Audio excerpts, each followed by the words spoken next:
নমস্কার বন্ধুরা, বর্তমানে আমি ব্যাঙ্গালোরে আছি। ব্যাঙ্গালোরের ক্ষেত্রে একটা জিনিস আমার নজরে পড়লো যে এটা পশ্চিমবঙ্গে ট্রান্সপোর্ট ক্ষেত্রে আছে কি না জানি না। তো ব্যাঙ্গালোরে একটা জিনিস দেখলাম যে এখানে ট্রান্সপোর্টের লাইনে, বিশেষ করে পাবলিক ট্রান্সপোর্টের ক্ষেত্রে গভর্নমেন্ট একটা ভালো সুযোগ দিয়েছে। যেখানে সুযোগ দিয়েছে না, এখানে সুযোগই আছে। এখানে একটা রুলস বলতে পারেন যে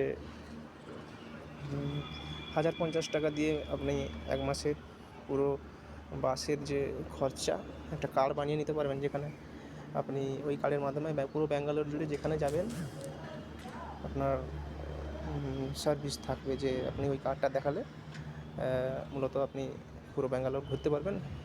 এখানে এই কার্ডটা বানাতে গেলে মূলত লাগছে আপনার আধার কার্ড আর 1,500 টাকা দিয়ে করতে হবে। যদি আপনি আবার চান যে ওই এক মাসের পর আবার ওই কার্ডটা আবার রিনিউয়াল করবেন, তখন 1,050 টাকা দিয়ে আবার